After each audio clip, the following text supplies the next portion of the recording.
Hi guys! Ni hao! It's me, Jen. Welcome to my channel. Ngayon, isi-share ko sa inyo kung paano mag-book ng cruise from Keelung to Japan or Korea. Actually, sa Taiwan, merong dalawang port, Keelung at saka Kaohsiung. So, pwede kayong mamili.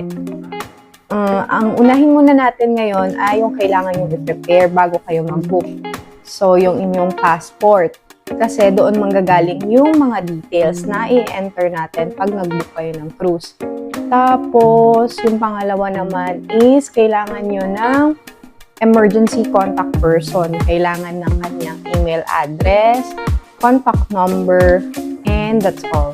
So, ngayon, may dalawang ways kung paano mag-book. Through trip.com and sa website ng Star Cruises. So, dun muna tayo sa trip.com. So, you may now download trip.com in your respective phones. Tadaan! So, kapag nakapag-download na kayo ng trip.com, nakikita nyo yung +5 more, click nyo yon and then lalabas na yung cruises. Tapos, isearch nyo lang yung all departure cities. Ilagay nyo kung anong port. For example, is Keelung. Ayan, Keelung. And then, search. Lalabas na yung mga destinations. For example, ayan, ang dami. Keelung, Naha, Okinawa. May 4 days, may 3 days, may 6 days. So, kung ilang days nyo gustong mag-travel. And then, for example, dito tayo sa Keelung, Naha, Okinawa, Keelung. So, ito na yung lalabas. So, i-click nyo lang siya.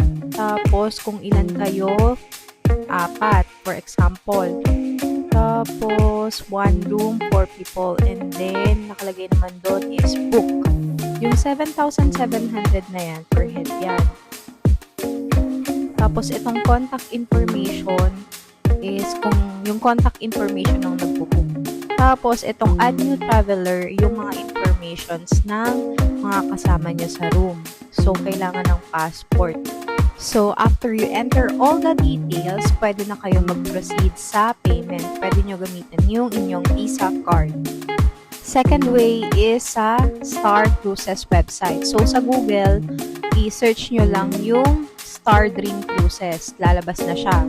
So, i-click nyo lang yan and then i-set nyo sa English yung language.